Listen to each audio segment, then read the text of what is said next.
Allah mustahil memberikan yang tidak baik. Ya, jadi semua yang baik-baik pasti dari Allah. Kalau ada yang kurang baik, itu bersumber dari perilaku kita.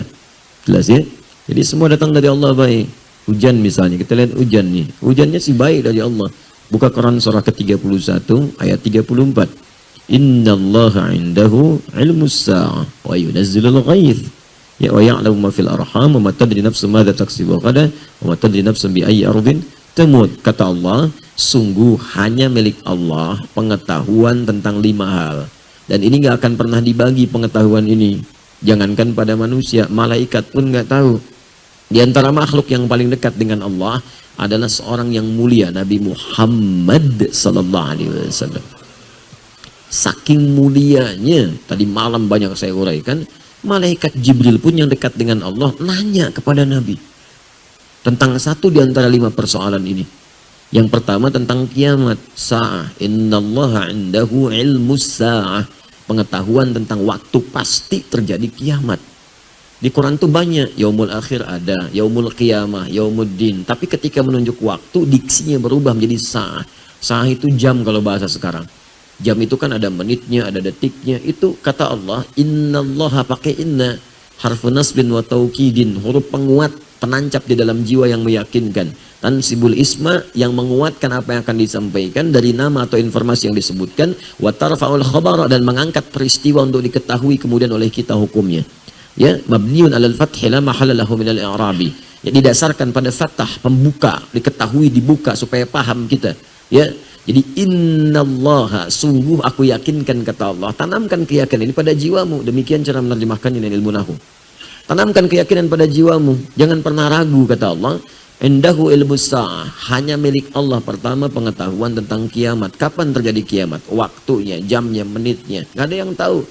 Ya, saking gak ada yang tahu ya. Pun malaikat pun yang paling dekat dengan Allah, malaikat Jibril, sampai disebut dengan Ruhul Amin. Ya, itu nggak tahu terjadinya. Tapi uniknya nanya pada Nabi Muhammad. Tuh. Jadi kemuliaan Nabi Muhammad sampai malaikat turun nanya sama Nabi. Itu diabadikan di hadis Muslim, nomor hadis yang ke-8. Lalu kemudian disampaikan kembali, dinukil oleh Al-Imam An-Nawawi dalam kitabnya Al-Arba'in itu. Ya, dari 42 hadis, nomor hadis yang kedua. Ya, tentang hadis Islam, iman dan ihsan itu. Ya, dan kalau kita bacakan cukup panjang. Ya, an Abi Hafs Umar bin Khattab radhiyallahu taala anhu qala bainama nahnu julusun inda Rasulillah sallallahu alaihi wasallam ittala alaina rajulun shadidu bayadi thiyabi shadidu sawadi sa'ali la yura alaihi atharu safari wa la ya'rifu minna ahadun fajalasa ila an-nabi sallallahu alaihi wasallam. Ya, kemudian apa? Fa asada rukbatayhi ila rukbatayhi wa dhaqa ila fakhidhihi faqala ya Muhammadun akhbirni anil Islam. Faqala Rasulullah sallallahu alaihi wasallam al-Islam an tashhadu an la ilaha illallah wa anna Muhammadar Rasulullah wa tuqima as-salata wa tu'ti az-zakata wa tasuma ramadhana wa tasuma ramadan tahujjal baita illa istata' ila sabila. Qala sadaqta. Ya, fa wajibna yas'aluhu fa yusaddiquhu. Fa akhbirna 'anil iman, fa akhbirna 'anil ihsan. Terakhir kemudian bertanya tentang kiamat. Ya, datang seorang laki-laki kepada Nabi sallallahu alaihi wasallam. Ya, tiba-tiba orang ini tidak kelihatan dari mana datangnya. Bagus putih bajunya, tersisir rapi rambutnya. Datang kepada Nabi, tiba-tiba mengambil saf terdepan sampai lututnya berhadapan dengan lutut Nabi SAW. Nah, ini adab dalam menuntut ilmu. Malaikat Jibril menyamar jadi seorang penuntut ilmu, datang kepada Nabi di antara halaqah Nabi SAW. Kalau mau datang kepada majlis ilmu, pakai pakaian yang bagus. Malaikat nyamar mau datang ke majlis ilmu, datang pakai baju yang bagus. Anda malaikat bukan datang majlis ilmu pakai kaos oblong. Ya, datang yang bagus, pakai yang baik. Kemudian datang ambil saf paling depan. Saf paling depan itu fokusnya tinggi, mic-nya mati, kedengaran tetap. Fokus tinggi. Ya, mau ngantuk tahan-tahan saf depan. Ya, mau bikin status susah, mau selfie malu. Dia Anda ngambil posisi yang strategis hanya untuk urusan dunianya, memang dapat juga, cuman fokusnya nggak akan maksimal. Ya, posisi terbaik nih dekat tembok. Nah, kena kipas angin, plek tidur aja kan. Aduh, selesai doa, sarapan pulang. Baik, datang.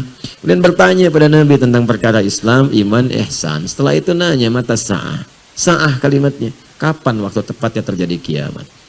Nanya, kata Nabi, mal mas'ulu anha bi'alama minas sa'il. Yang ditanya tidak lebih tahu daripada yang bertanya. Anda kan lebih dekat dengan Allah. Tanya saya, kan?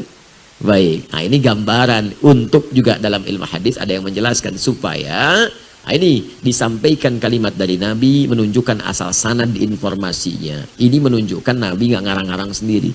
Bersumber dari Allah lewat malaikat yang membawa pesan. Jadi Nabi pun tidak tahu, ya, kemudian malaikat tidak tahu, hanya Allah yang tahu. Jadi kalau ada orang bikin isu tentang kiamat, gak usah didengar. Ya, kiamat terjadi tanggal sekian, bulan sekian, tahun sekian. Wah, kasihan masyarakat. Tahun 99 tuh saya di Garut posisinya. Ada yang bikin isu kiamat terjadi tanggal 9, bulan 9, tahun 99. Itu sebagian pasar sepi. Toko tutup. Nggak kejadian. Nggak kejadian. Begitu nggak terjadi, ada isu diundur tahun 2012. Tanggal 12 bulan 12 tahun 2012. Nggak kejadian juga, nggak akan ada. Nggak akan ada. Isu-isu itu benarnya, nggak akan ada benarnya. Hanya Allah yang jamin. Kedua, ghaith. Ya, ghaith hak Allah. Hanya Allah yang tahu tentang kepastian pengaturan cuaca, termasuk hujan. Di sini disebut ghaith. Makanya tidak ada kepastian cuaca, yang ada perakiraan cuaca. Perkiraan cuaca. Karena tidak diatur oleh Allah. Tapi yang paling menarik, pertama menggunakan kalimat yunazzil, bukan yunzil. Kalau yunzil, rata semua. Wa yunzilul ghaith, hujan semua. Begitu hujan, semuka bumi hujan, banjir jadi laut semua. Ya, yunazzil bertahap, diatur. Ya, makanya unik hujan itu, masya Allah. Sebelah sini hujan, sananya enggak. Ya, saya pernah di Tripoli waktu lagi jalan, hujan, gerak dikit, di sini enggak, sini hujan. Jadi kita tuh lihatin, ya Allah, Akbar. Allah, masya Allah. Di sini enggak, situ hujan. Batas saja begini. Ini enggak, situ hujan. Ya. Pernah ada kejadian tuh di salah satu di Indonesia, wilayah Depok. Di rumah dia aja yang hujan, yang lain enggak. Lihat begini aja, rumah dia hujan, yang lain enggak. Ya, ada pernah kejadian begitu. Ya, kemudian ada yang rintik-rintik, ada yang deras, ya, ada yang biasa-biasa. Tapi menggunakan ghaith. Ghaith itu segala yang mengandung manfaat. Kalau kita ingin meminta manfaatnya, tambahkan ista dalam ilmu nahwu. Jadi istighatha. Sifatnya disebut istighathah. Istighathah itu minta berbagai manfaat, kemuliaan-kemuliaan. Asalnya ghaith. Jadi kata Allah, saat saya turunkan dari langit, saya bukan turunkan banjir. Saya nggak turunkan kemudian bencana, bukan yang saya turunkan air. Airnya jernih, bagus. Kalau jadi banjir, ulah tangan manusia. Karena dia tidak mengatur salurannya dengan baik. Ada yang menghambat, ada yang macam-macam. Saluran air dibikin bangunan-bangunan. Saluran air ditutup. Ya, air apa salahnya? Ya, air itu kan cuma turun, menempati posisinya. Mengalir dari tempat yang tinggi ke tempat yang rendah. Mengisi itu, memberikan kesuburan tanah, kering subur, ya kan? Panas, kemarau, jadi tertutup lagi, kemudian indah lagi, tumbuh bunga-bunga dan sebagainya. Jadi kalau jadi banjir, jadi macam-macam, itu sesungguhnya kembali kepada tangan manusia. Termasuk semua ketetapan yang Allah turunkan kepada kita, itu semua isinya baik. Bahkan musibah pun yang kita lihat terasa kurang baik, baik. Bukankah di balik sakit ada istighfar? Sakitnya terlihat tidak menyenangkan, tapi ketika Anda istighfar, sampai sakit dipaksa istighfar, sehat gak bisa istighfar, dipaksa sakit supaya istighfar. Bukankah dengan istighfar mengampuni dosa-dosa kita? Ya kan? Selalu ada bagian dalam hidup itu yang menyelamatkan kita. Bahkan kata Allah, diberikan azab al-adna dunal azab al-akbar. Saya berikan petunjuk pada yang masih ngeyel itu dengan hukuman yang ringan saat di dunia. Dikasih dulu sedikit supaya sadar. Supaya dia ingat, jangan sampai pulang ke akhirat lebih banyak menderitanya. Makanya pelaku maksiat kadang-kadang mengalami musibah, mengalami bencana, supaya sadar bahwa perbuatan itu salah. Ya, ada orang terpikir berbuat maksiat, kepleset. Dikasih pleset oleh Allah supaya sadar, jangan melangkah ke sana. Ada yang bannya meletus tengah jalan, ya kan? Mau berbuat maksiat, ya datang ke tempat maksiat, belum pernah bermaksiat, tiba-tiba kepleset, ban meletus. Ya, ada yang